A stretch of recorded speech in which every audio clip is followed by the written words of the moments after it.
Welcome to Trial by Wine. We take a closer look at crimes that highlight how fascinating humans can be. Schmitty, Swanee and Clarky visit crimes and run them through their jury of three, debating both sides of the case to agree an appropriate, if totally fictitious, sentence. Please be advised, Trial by Wine may include explicit or disturbing content and will include drunken rambling. Listener discretion is advised. All right, how are we? Hello. Not too bad. How are you guys? We're well over here. You lot? Good. I can't believe the two of you are in T-shirts. It's freezing here. Oh, we've got the heater. Yeah, why on. are you in T-shirts? Right. It's been cranking. We warmed it up so that we wouldn't be too cold with the fan off. So As you see, I'm in an hoodie because I had to turn my heater off so it doesn't make noise. But I was absolutely freezing when I got home from doing my chores. That's about my news. I've got nothing else to report. I had a car accident. My first car accident. Congratulations. Oh, no. And I'm kind of glad to have it out of the way because it was got that probably out of the about way. best case scenario. Yes, I got rear-ended and very close to home. The funny thing was that when it happened, it shocked me so much because I thought, oh, that's a car accident because my glasses fell off. Because I had my foot on the brake and I was, about to cross over traffic, but there was like one car going past. It was the middle of the day. So there wasn't a lot around. So once the car had left and I'd got hit from behind, there was nothing in front of me. And I sort of went, Had a little shunt. that was a car. So I guess I'll just continue on and go up on the verge. So I did that. And then I went, no, I'm all good. Then I got out of the car and I called Jeremy. I was just off the corner. I walked back up because the other one was like a back road, like a highway kind of thing. And I walked up to see the other car. Anyway, the car was there and the man was getting just back into his car. So all the front of his car was sort of smashed up. And he was getting back into it. And so I just sort of stood there and then I was like, he started moving and I went, and then he started driving and I thought, he's just going to pull up. And then I was filming him and he's got his hazards on, like the whole front of his car, just driving off slowly down the road. And I was like, okay, then I couldn't see him. I thought, he must be going to do a U-turn or pull over or whatever else, the traffic through. And then Jeremy had arrived. He's like, I'll come up and have a look. You're in shock because I was just really quiet. Anyway, then he said, the car's around here. And I said, is it where? He said, go on. And then there was a couple of driveways down. There was a white small car parked in there. And I said, I don't think that's it. When I had a look at it, I was like, no, it's got a different number plate and there's no damage and there's no one in it. The guy just left. So that was it. So I maybe I didn't have to deal with a person who wouldn't have been very nice. I figured that might have been. You could just report it to the police. I've had to do all that anyway for insurance. So it's all done online or whatever else. Yeah. But it was more of and my car is quite badly smashed up at the back. I can still drive it, but underneath. So that'll all have to be done. But when it's like you just don't really have the time to do it, it's like that's not convenient for me now. Yeah. Anyway, I need to use that car and I've got stuff to do and whatever else. Oh, but no, it is painful. I think I got away quite lightly. Yeah. I'm pretty best outcome, I reckon, all things considered. Well, my first accident was sort of the reverse of that in that I ran into the back of someone. Yeah. But I didn't drive away. And I had been drinking like all night the night before and then the police showed up and it was like just a little shunt basically. Yeah. I was at a standstill and I turned and she stopped suddenly in front of me and I went into the back of her. So it's not like I was doing 60 miles an hour or anything. No. But the police just happened to be driving past. So they pulled over and I thought, great. And they breathalyzed me. Nothing, it was fine. So I was like, that's lucky. Yeah. Because I really did think, oh no, this is not going to be good. That's your news. Anyway, so it's all sorted. Yeah, and my investigative work was brilliant. Like I had photos of driving off the whole thing. So, I mean, he's going to be in a lot of trouble, surely, for pissing off. Really, I don't know. I don't know what trouble he'll be in. I don't know. I've got no idea. I don't suppose you're supposed to do it, but I'm going to ring Wiggers. I think you're not supposed to leave the scene of an accident. No, I don't think you are supposed to either. And like he's driving off very slowly, but maybe he was shocked and didn't realise you were still there. Well, don't be nice about it. Everyone knows you've got to. He didn't make any attempt to come anywhere near me. I mean, I was literally just off the corner. I just pulled into the street that I was going to. And you can see I'm not even really up. I'm at an angle on the curb just so I'm out of the way. Yeah. Enough because if I'd stopped on the corner, someone else would have hit me. So it was just being, when I worked on the AA in the UK, I learned a lot of stuff about, pulling up safely. What to do, yes. Yeah, and I often think that when I'm on, big roads, I think, that would never pass. That person's so dangerous if they're sitting in that position or behind a car on a freeway, all that kind of stuff. No, that terrifies That freaks me out. Yeah. So I wasn't about to put myself at risk, but keep going. Okay. And, of course, I've got the timestamps from all the photos so you can see how quickly it all happened. Because video only a matter of footage minutes. is Yeah. All over timestamped. it. Yeah, on it. Unlike some case we did the other day where the defence said, well, it could have been anywhere. No, it was timestamped. Anyway. Yeah. And boys, have you got news? Oh, well, we're going away in a couple of weeks, and I got a text message from Passport Office telling me that my passport only had 6 months left.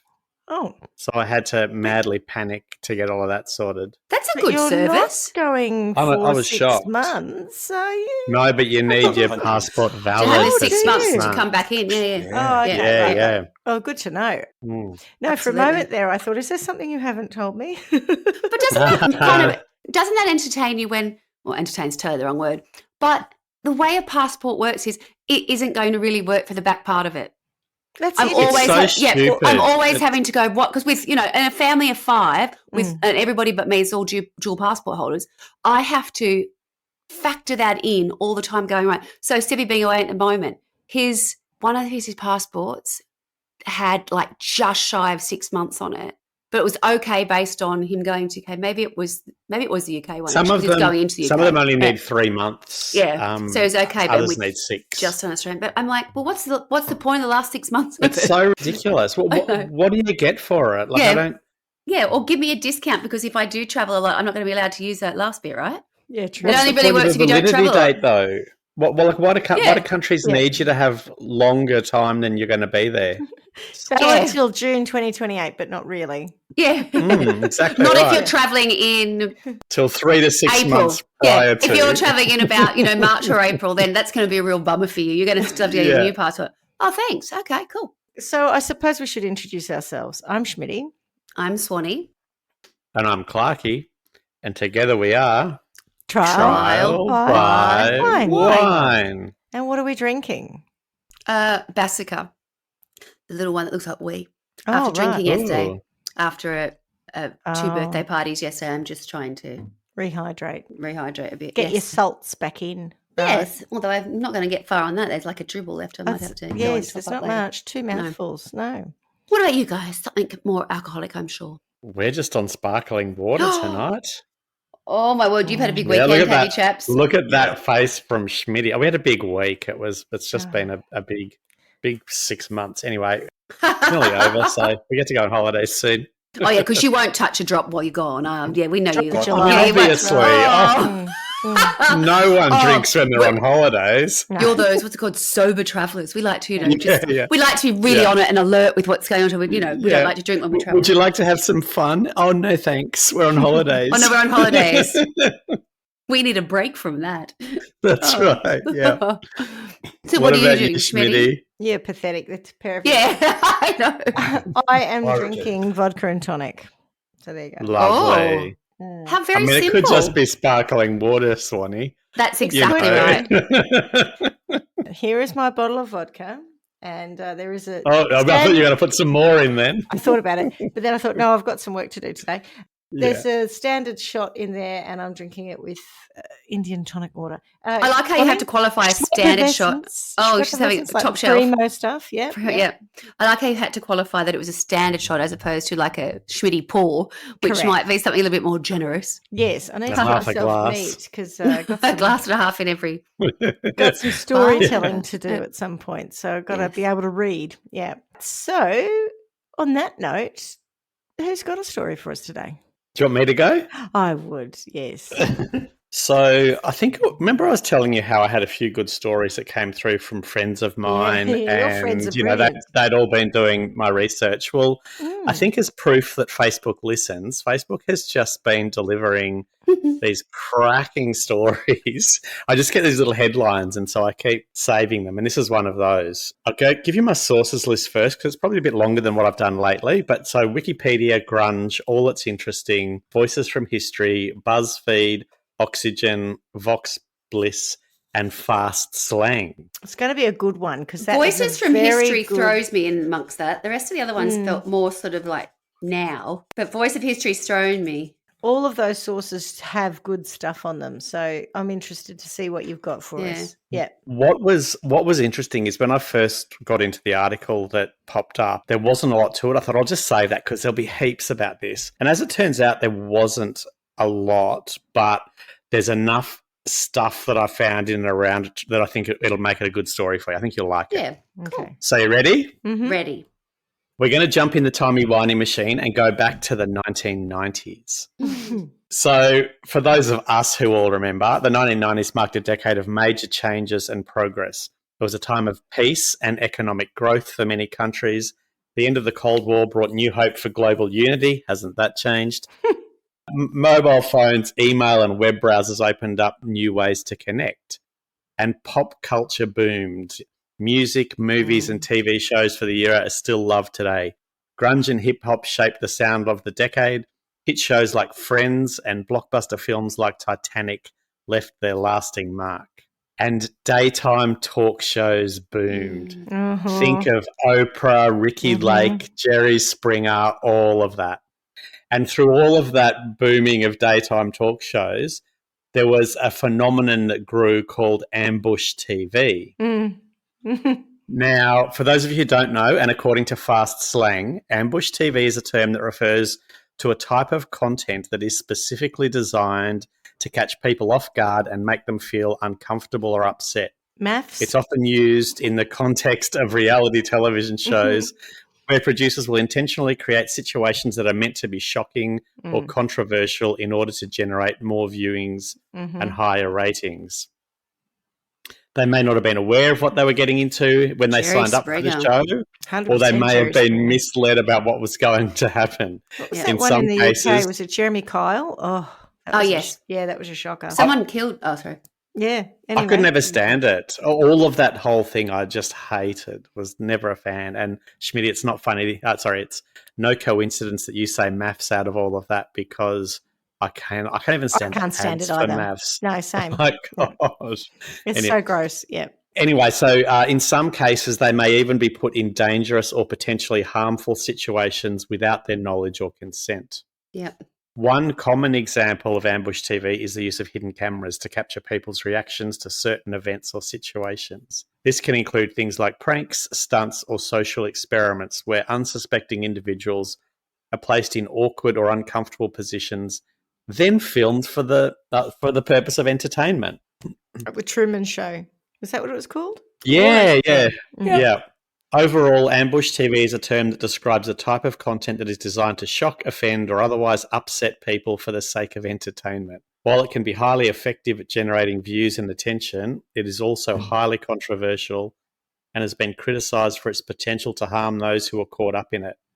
Imagine this sort of stuff happening. But it does today. But you just said maths, so of course it does. Maths, I don't watch it. So things like Love Island and all of those, like they're not the same as like pranks and that. But you are, and even Big Brother, right? You are watched at all times. There's social experiments.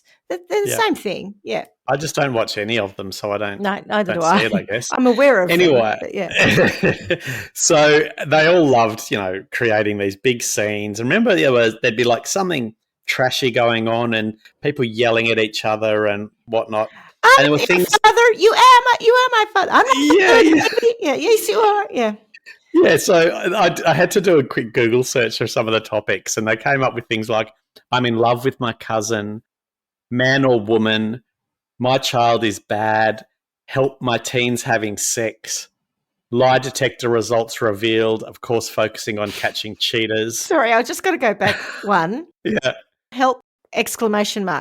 My teenage child having sex. Not help my teenage child having sex. Yeah, not help my teenage child have sex. That's right. Swanny's face when you said it, she was like, what? And I was like, I think the punctuation matters here.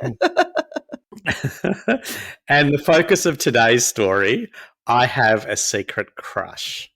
Oh no. Oh. Yeah. Which also feels like it then sort of the second part of that sort of reality TV programming was this kind of stuff where exposing people, they come on with a secret or whatever else. But then all that catfishing style stuff as well, where they were doing similar things where people pretending they were someone else or they're finding out the person they had a crush on was the opposite sex or whatever it was. Or the wrong not for what they're attracted to. Yeah, whatever they're attracted to, whatever the opposite of what they wanted or thought they were, that kind of stuff. It gets very dangerous when people are being played, I think. Mm-hmm. Hold that I have thought. a feeling you're heading down that direction. Yeah. Yeah. So this is the story of Scott Amedure and the Jenny Jones Show. So Scott Bernard Amedure was born on the 26th of January 1963 in Pittsburgh, Pennsylvania. He was the youngest of 6 children to Frank Amedure and Patricia Graves. Frank was a truck driver and Patricia was a homemaker. Shortly after Scott was born, the family moved to Michigan and Frank and Patricia divorced not long after that. At the age of 17, Scott dropped out of high school to join the Air Force. He served in the Air Force for 4 years before he was honourably discharged with the rank of specialist. I didn't know there was a rank of specialist, but there you go. And I couldn't work out what it was that he was honourably just discharged for. Scott returned home to Michigan, where he worked in the telecommunications industry for several years before he finally switching over to bartending, his preferred profession because he enjoyed the social life that came with it. Okay. Scott had a history of substance abuse, for which he entered rehabilitation programs twice. He also experienced difficulties with relationships, and he had past instances of domestic violence. He worked as a bartender at Club Flamingo, a gay club in Pontiac, Michigan. He was an out and proud gay man and was very generous within his community. According to one of his neighbours, Gail Clinton, he was a talk show junkie. The Jenny Jones Show was an American first-run syndicated talk show that was hosted by none other than Jenny Jones. The show ran for 12 seasons from September 16, 1991 to May 21, 2003, in which it broadcast over 2,000 episodes. The first season primarily featured stuff like stand-up, audience interaction, and guest interviews. Jenny hosted segments and moderated interviews from a studio audience who frequently engaged in these discussions. According to Jones, the show was carefully scripted, and segments often pertained to cooking, fashion, and celebrities. In addition to how-to and expert advice segments, Jenny hosted recurring segments such as Purse Check, where she gave $100 to whoever could produce a specified item from their purse first. How fantastic. What a great, great riveting. Yeah. Jenny's Mailbag, spelt M-A-L-E, where male viewers shared their pet peeves. Jenny's Baby Book, where viewers sent in their baby photos to be shared on the show. And Take a Bow, which highlighted a person who had done something special for their local community. It'll come as no surprise after hearing all of that upon its second season, the show reformatted into a tabloid talk show, presumably because everyone was bored. Yeah. Most episodes now focused on a single topic, often sensational in nature, that was discussed among a panel of everyday people. In a typical episode, all guests, usually in pairs, were seated on a stage situated in front of a studio audience. The guests discussed their personal experiences, which often involved some type of relational transgression. Jones moderated these discussions, in which she asked the guest questions or offered advice. During these discussions, Jones walked throughout the studio audience and periodically handed off her microphone to audience members to make additional comments. What was the name of another one of these? Swanee? Sally Jesse. That's Raphael. it. Because that's what I'm picturing. Sally Jesse Raphael. When he was saying it before, her name would not come into my mind. I could see her red glasses. Yeah. And the hair. What was her name? Like, and it's just almost like Betty Sally White Jesse Raphael. That was it, yeah. But yeah, so that's what, when you're talking about walking around with the audience and handing the mic around, that's very Sally Jesse. Because, I had to get home from school to watch a little bit of that. Depending on what I'd got, depending on what time you could finish school or whatever else, I could get on a good day a little bit of Young and the Restless, maybe a bit of Days of Our Lives earlier. Yeah. And then, a little bit of talk, bit of Sally Jesse or bring her one of those. Yeah. Perfect latter part of high school. 3:30 till 5. Yeah. Great viewing time. Then MASH came on, followed by Gilligan's Island or something. The other way around, actually. MASH was a bit more adult. Yeah. Yes. Yep.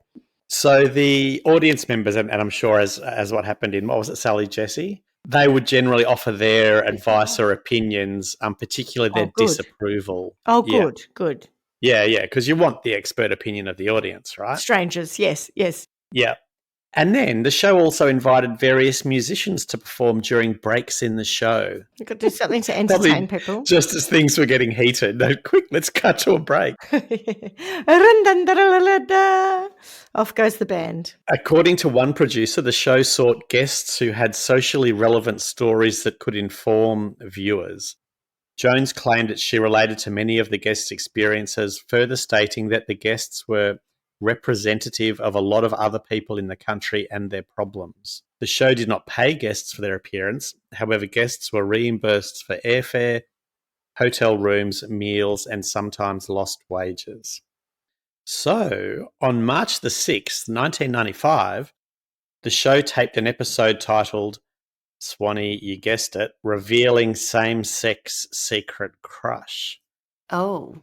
In which 6 guests were invited to meet their secret admirers. And did they not know the title of the program before They did not know the title of the program. Right. The show informed the guests that their secret admirer could be either male or female, but had no idea that they were all going to be same-sex admirers. Right. Because, of course, the title was something they weren't aware of. Jonathan Schmitz, with a Z. No relation. Yep. Was a 24-year-old straight man who lived an ordinary life. He was an average Joe who lived in Michigan and generally led a quiet existence.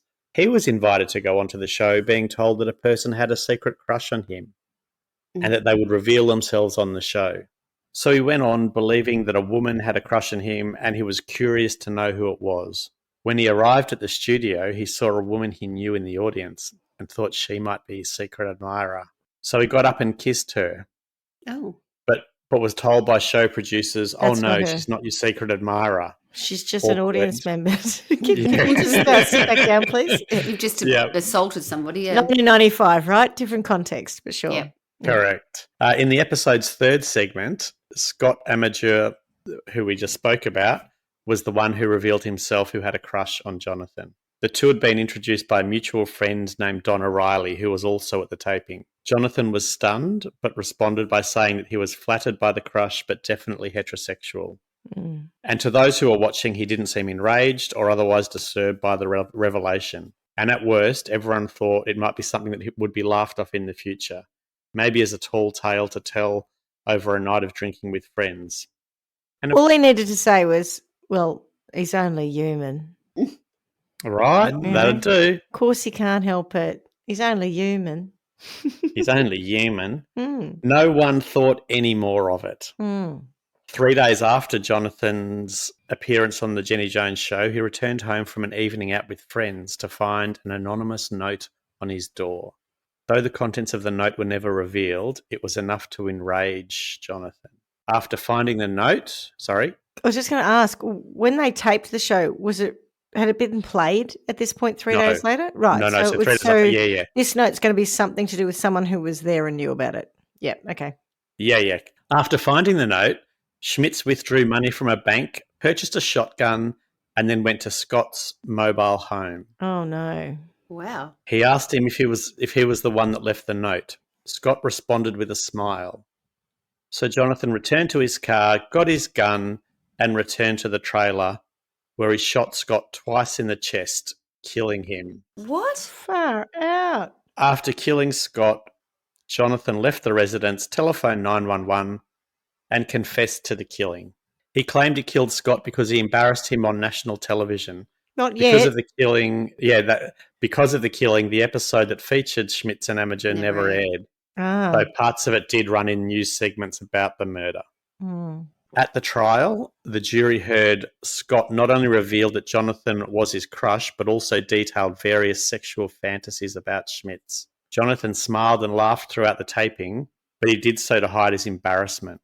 He feared being perceived as gay by the outside world and his homophobic father. The defence also argued that Schmitz had been diagnosed with manic depression and Graves' disease and was therefore unaware of the consequences of his actions. They also argued that the show's my mum's got Graves' disease. I was going to say, what's Graves' disease? I feel like my mum's got it. Is that a digestive thing or something? Yeah, I think so. Let me have a look. Oh, it's like a... Maybe not. No, it's autoimmune something. Graves' disease. a swelling of the neck and protrusion of the eyes resulting with an overactive. Well, Mum had overactive thyroid. Yeah. Oh, it's a thyroid thing. So Yeah. does that make you not aware of that you're going to kill someone? It seemed Fucking like hell, a You're stretch. scaring me. Mum's on her way this week. Who knew? Yeah. I think it was more the manic depression, which was linked to bipolar disorder, but it just seemed like a real stretch that they were going, he's bipolar and he's got Graves, so he doesn't know what he's doing. Like, what? It rarely comes up, but I'll tell you what, if she brings it up again, I might give her a little side look and think, what? What do you mean?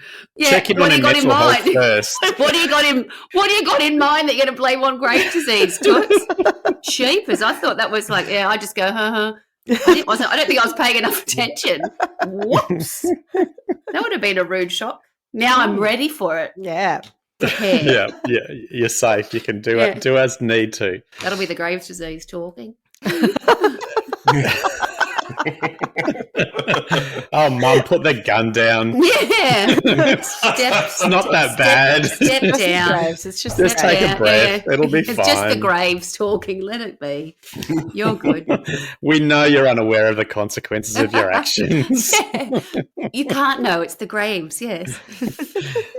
Goodness. So the defence also argued that the show's producers ambushed Jonathan, aggravating his mental condition, and that this led him to commit homicide as a result of mental illness and humiliation. And they introduced a thing called the gay panic defence. Oh. Now, I hadn't heard about this. I've seen South Park episodes where O.J. Simpson gets off because of the Chewbacca defence, but I hadn't heard of the gay panic one. So let me tell you a little bit about it. It's like the satanic panic, only about gays. Gay, only with rainbows and glitter. And cock and bum fun. Cock and bum fun, of course. Yeah. So according to Wikipedia, the gay panic defence or homosexual advance defence is a victim-blaming strategy of legal defence which refers to a situation in which a heterosexual individual charged with a violent crime against a same-sex attracted individual claims they lost control and reacted violently because of an unwanted sexual advance that was made upon them. Think, like you're at a show going to watch people coming out or revealing their secret crush, and some bloke that you went to school with walks up and kisses you when we're talking about potential unwanted advances.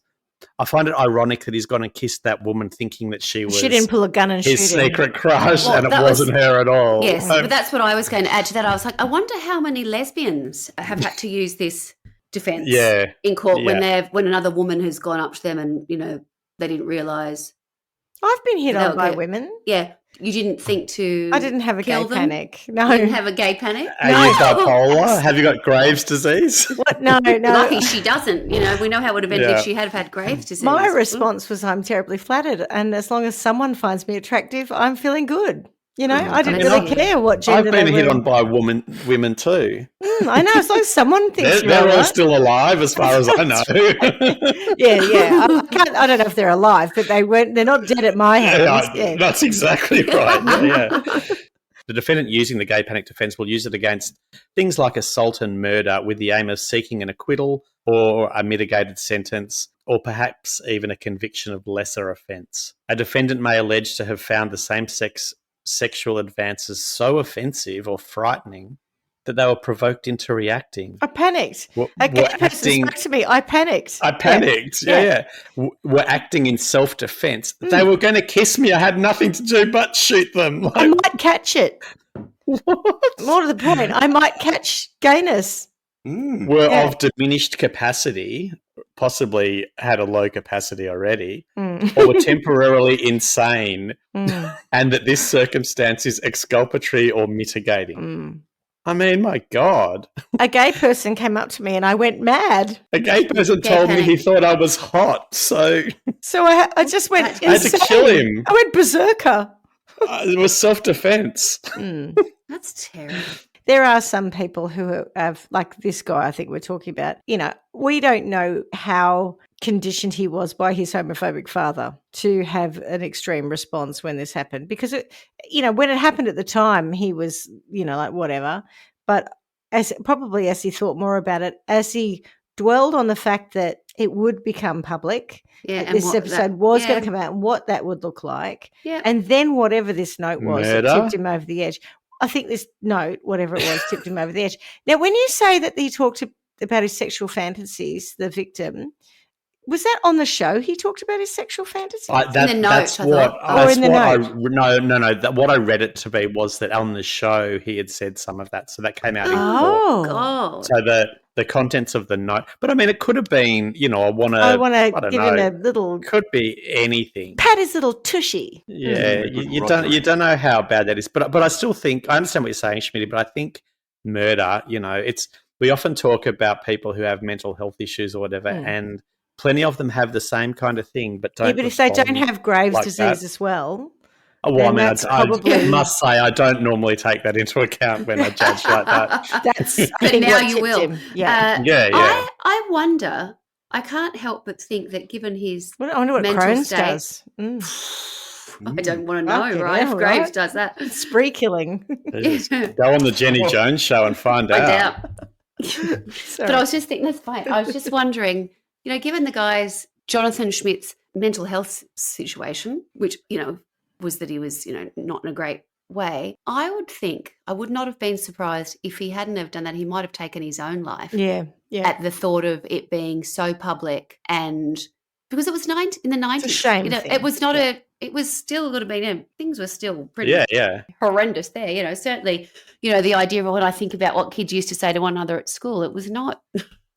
Wasn't all lollipops and rainbows, it was so not. to speak. No, everyone was not going, I'm here, I'm queer. It was quite the opposite. Yeah. So the time was, I could imagine that he's gone back and started to think about how it was really going to play out once that was aired nationally or whatever, how it would affect his life. But it's not like he's done something. That's the thing that, if it's not being outed as gay, he's being outed as someone who's the object of a gay person who's come out and shocked him and said, now I did read somewhere, I wasn't going to say it, but it just seems like we've got to this point. I did read somewhere that there may have been... He may have had latent homosexual feelings? No, there was talk of something happening between the two of them. Oh. So the note was day 3 and there was something that... There was rumour of something that might have happened. Never any evidence found of it, so, possibly not. But that could potentially be something where he would go, my God, this is going to go bad.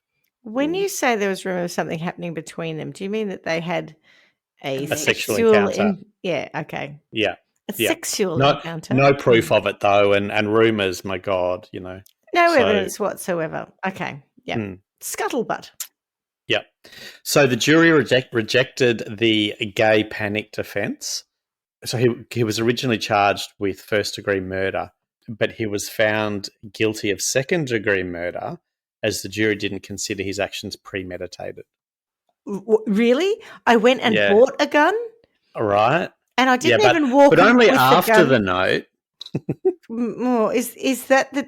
Is that no, that's what I'm saying. This is the thing. When's it premeditated? At what point does it... I got a note, I think it's from this guy. I went and bought a gun, and then I went up and asked him about it. It's not like I walked up I with left the gun in the car. That's it, right? I didn't walk up with the gun, the loaded gun, and he tells me this, and in a blind rage, I just shoot him because the gun's in my hand. No, I went to my car, loaded it, came back and shot him. I didn't want to shoot him for the note wasn't his. How long is premeditation? That's what...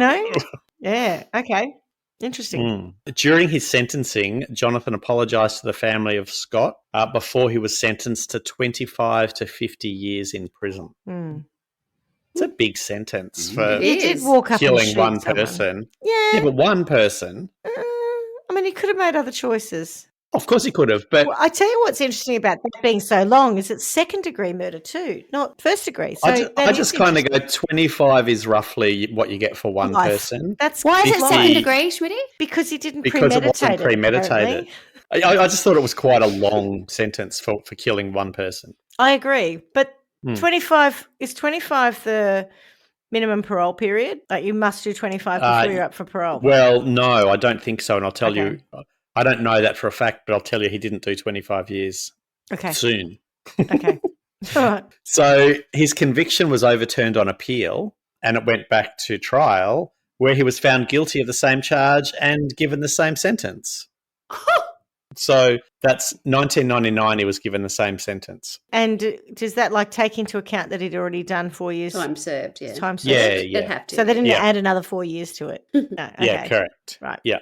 Anyway, we're going to show you for taking all our time. We're going to start again. Stop we're winding the clock back. wasting our money. That's right. Yeah. Okay. Also in 1999, Scott's family sued the Jenny Jones Show and Warner Brothers. Good on him. And Jenny Jones had to take to the stand, where she admitted that the show didn't get permission from Schmitz to be humiliated on national television. But do you normally? Here's your contract. There's a clause in here. I just want to highlight that you are giving us permission to be humiliated on television. No, but I think it's a really interesting point in the context of somebody's going to tell you that they love you. Mm. You're assuming it's going to be someone of the opposite sex. Whatever, you can cope with that. But in the context of what you're talking about with his father and all of that, he was going to be humiliated and completely unaware that there was any humiliation that might happen. Mm. As opposed to you going on, with your cousin professing my love for my cousin, and the whole crowd go, "You're a fucking idiot." Yeah. Or whatever might happen. It was alleged that the show neglected to look into Schmidt's past mental health and his Graves' disease and substance use issues before using his emotions for ratings. Mm. Jenny insisted that Scott's murder resulted from individual action rather than from her show's format. And she said, saying trash TV is responsible for something is like saying the reason I'm getting fat is because of that refrigerator out there. No, I don't think they're the same thing. Shut Jenny. up, Jenny. Jenny doesn't sound real bright. Oh, Jenny just sounds even more annoying. I know. What a moron. Oh, She'd better say nothing than say that. I mean, that's just that's just such a bad thing. Really. Yeah, right? Well, she's just defending the format so she can continue to do her job and make money. And hanging shit on fat people at the time. Why don't you just not be an asshole? Everyone was hanging shit on fat people. Fat people in 95. Yeah, well, that's true. That's true. As a fat person in 95, I can attest to that. I'm fat. Was that about that? Weird Al Yankovic, yeah. I'm fat. You know it. And the whole world has to answer right now to tell you once again, who's fat? Yeah. When I go to the movies, I take up 7 rows because I'm fat. You know it. It's a classic song. Well, I've never used a phone booth and I've never seen my toes. When I'm going to the movies, I take up 7 rows. Oh my God, Clarky, that's I know his memory for lyrics is extraordinary. Oh, so funny. Anyway, the jury agreed that the program had acted irresponsibly and was negligent. Good. And the Amedures were awarded close to $30 million. Woo! Did they actually get it? Or they get 20? That's pretty good. The judgment was later overturned by the Michigan Court of Appeals, and they never saw a cent. A cent, yeah, that's right. So in 2017, 47-year-old Jonathan secured release on parole after spending 22 years behind bars. At the time, Scott's brother Frank said that he hoped Jonathan was a reformed man. Frank said he was displeased that Jonathan secured release from prison. Displeased. Like any person who's lost a family member to a murderer. It might be easier if he was an old grey-haired man. He's still got a lot to go, and my brother doesn't. Interestingly, he was released on good behaviour. Clearly, none of the same temptations around like Jenny Jones and her. Who knows? Ambush TV. You know, at this point, he may have come out loud and proud and spent 22 years in jail. Having cock and ball fun. Yeah. You know, if he had a gay panic, he'd have a lot of gay panic in prison. Yeah. That's right, yeah. Maybe he's just had, what do you call it, not aversion therapy. Or is it aversion therapy? You know, he's had to face his fears. Yeah. Constantly just showering. Every time he went to the bathroom, that's right. Don't drop the soap. So, unsurprisingly, ever since he was released, Jonathan Schmitz has adopted a very private life. Stayed to himself I feel sorry for him. And following the case, talk shows like the Jenny Jones Show have now implemented psychological profiling when searching for guests. And I think if you look at that in the context of maths, they probably do it to make sure they get the fireworks rather than to make sure they don't. Like 100%. Yeah. So anyway, that's my story. What did you think? Look, it's a bit sad. I do feel sorry for Jonathan. I think all of those shows are extremely exploitative. That's the point. There's a part of you're a bit dumb to not realise that when you go on them in the first place. But it was 1995, and so it wasn't like 30, 40 years later where everyone was doing it. No. Yeah, it's just sad. And he's lost 22 years of his life too. And I get where the brother's coming from. But yes, it's just a very sad story for everyone involved. But I think we could definitely go to town sentencing those disgusting shows. But don't you think that we're coming back full circle in respect to that? So we look back at that period of time, and like I remember watching them, and there'd be times I'd be like, how can they believe that, or how can they have turned up? I used to, and people always be talking, is it people acting? Is it this? And I mean, most of the time, I truly believe there's no way someone was really doing that in real life. Perhaps they were. The Jerry Springer show in particular. Yeah, and then we moved away from that, and we could then look at that and go, that type of program, not real healthy. And it's kind of run its course. But I think now with this other stuff that's coming back into maths or whatever, that kind of programming it is, to maintain ratings and to find it, it has a slightly different bent each sort of season. That's where they introduce the things that make people feel more exposed, more vulnerable. Yep. It becomes more sort of exploitative because they're orchestrating these things like they're puppeteers. It's not about finding love.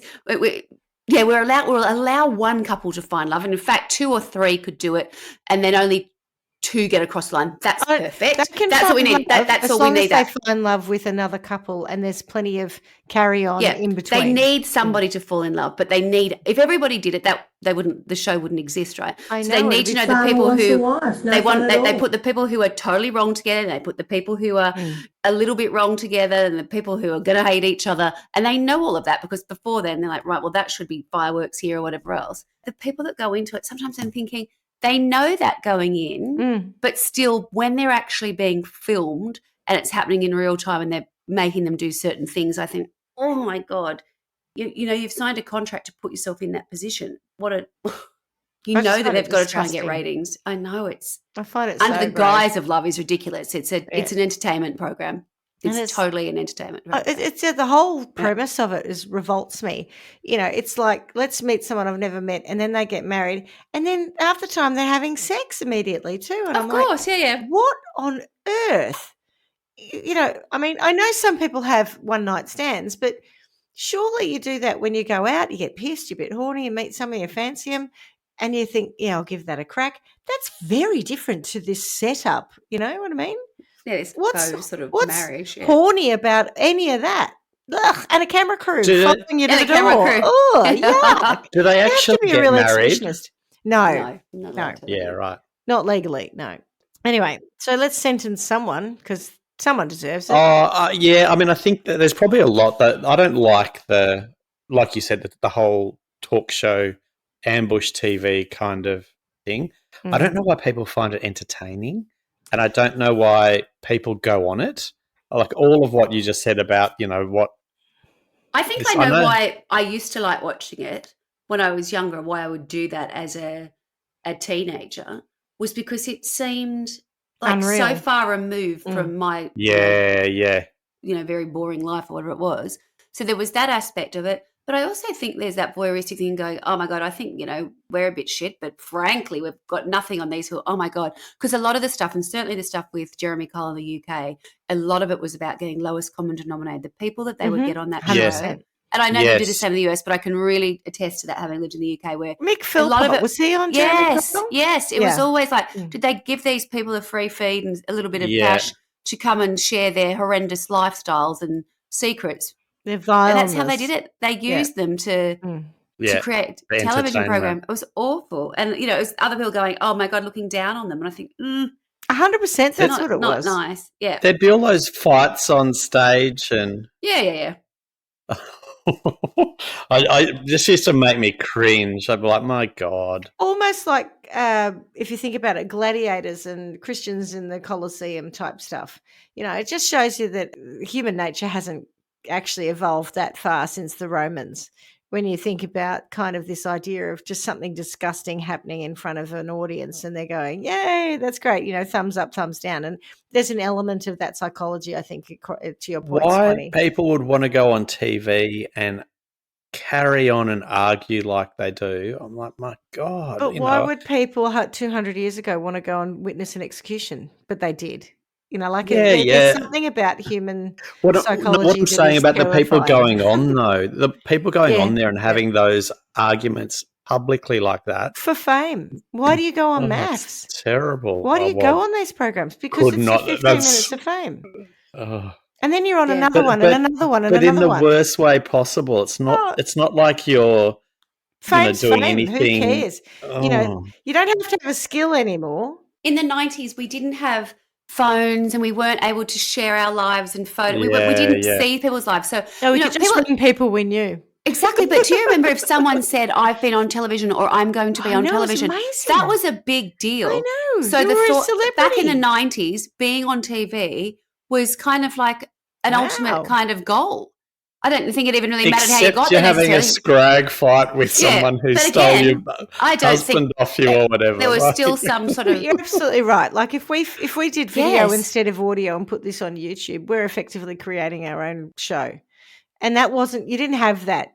So none of this stuff was accessible 35 years ago or 30 years ago. So you're absolutely right that then it became like you are some special person if you were on a television program. Yes. It was special. Yeah. Whereas now we see everybody's life all day, every day. Everyone, that's what they're sharing. They're personally like, this has happened to me, or there's been this argument, or I'm having, trouble falling pregnant, or whatever it is. If someone wants to share that now, they share it on their social media. And they can't control where it goes. Exactly. Whereas historically, that was a story that you kept with yourself and your friends or your family, unless you were being interviewed on a television program, whether it be a news format or otherwise. But that's why it worked in that time. But now, I mean, we wouldn't. There's a lot of freak out there on social media. No, but the patience in that format wouldn't work either. It can be everything's so instantaneous now.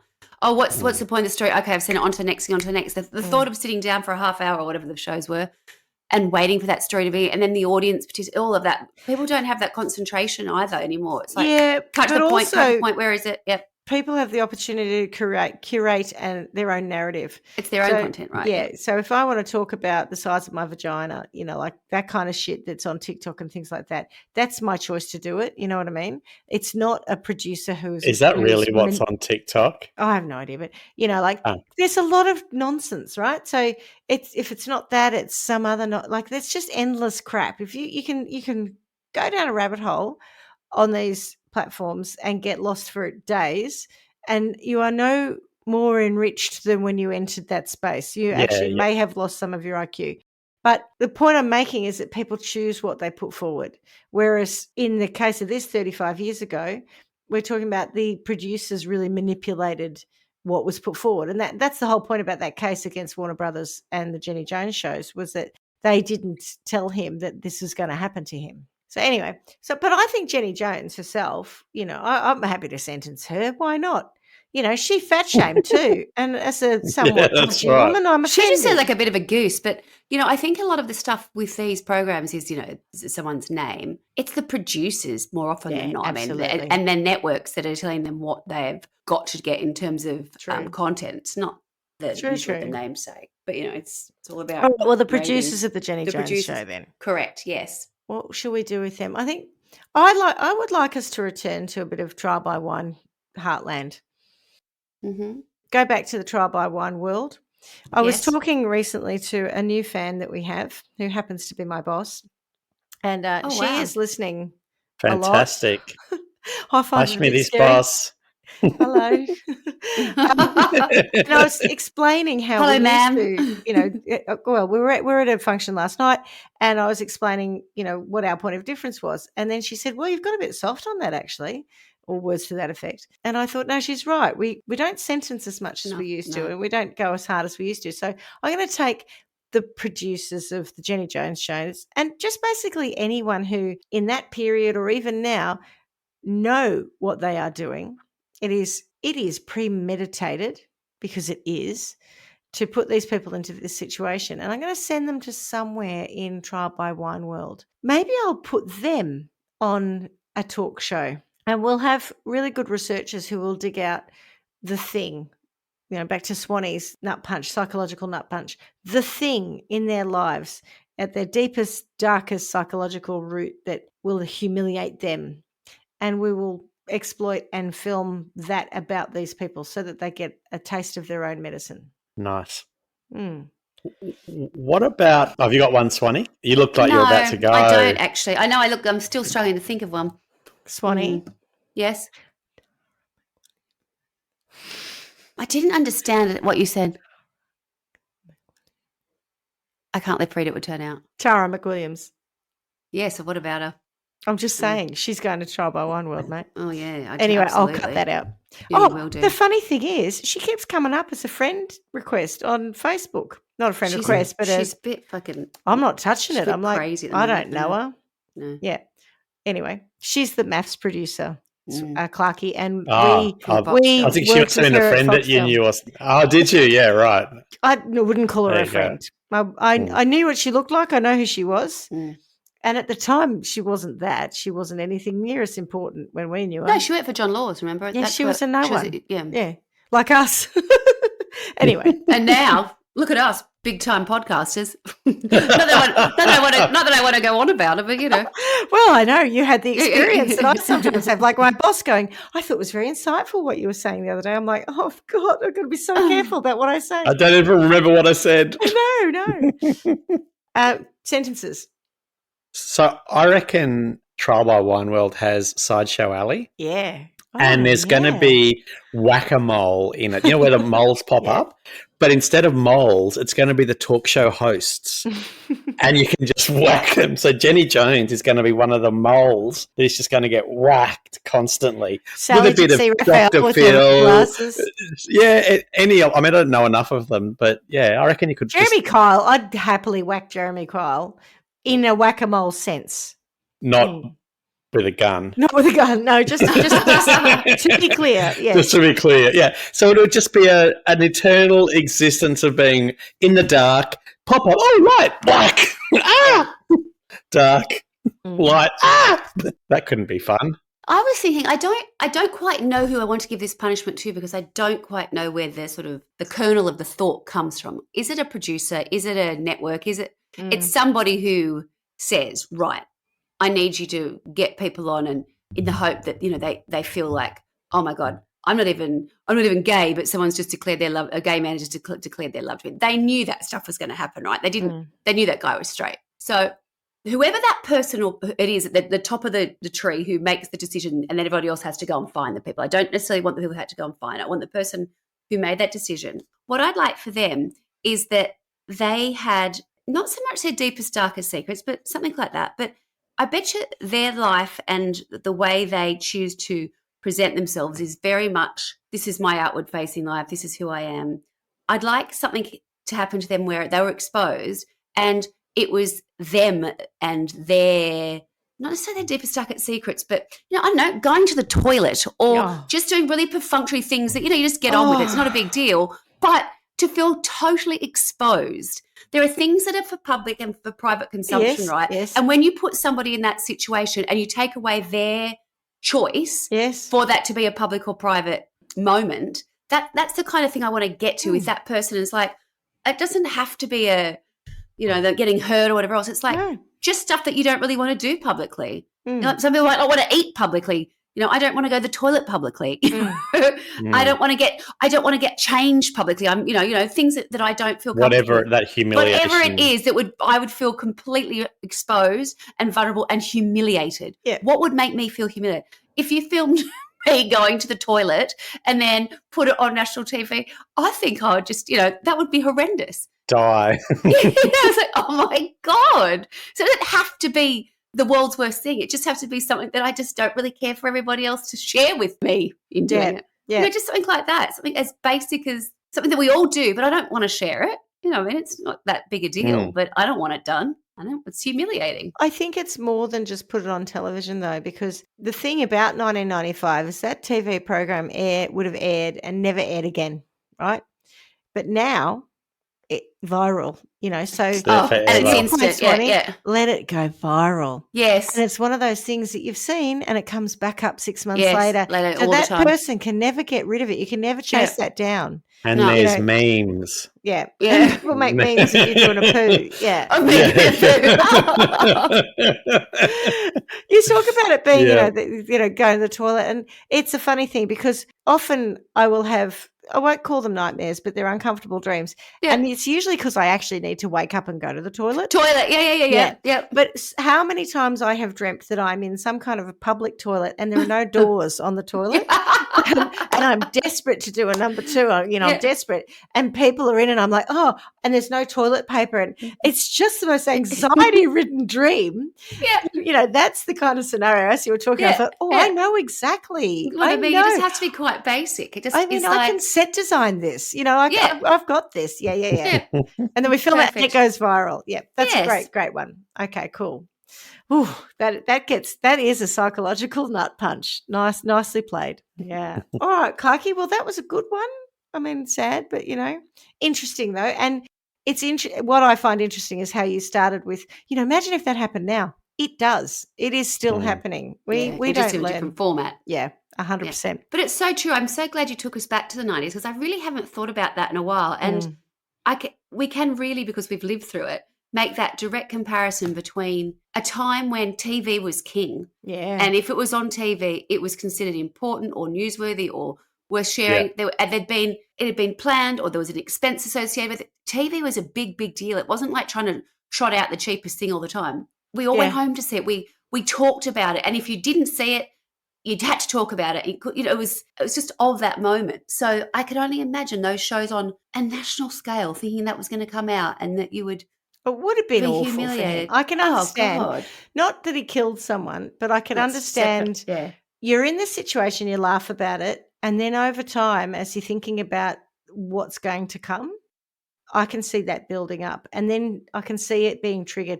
And the Graves' disease. Yeah. Who knew? Who knew? Right? Now I'm on high alert. Yeah, we need to do some more research on Graves' disease and murder. There's a reason grave is in the word. There might be a connection there. All right. Well, on that note, as we say every week, miss you already. Ciao. Ciao. Thanks for listening to Trial by Wine. You can contact us at trialbywine@gmail.com. Please rate, review and subscribe to Trial by Wine on Apple Podcasts or wherever you get your podcasts. If you'd like to support us, you can become a patron at www.patreon.com, Trial by Wine, or visit our website www.trialbywine.com to donate to us.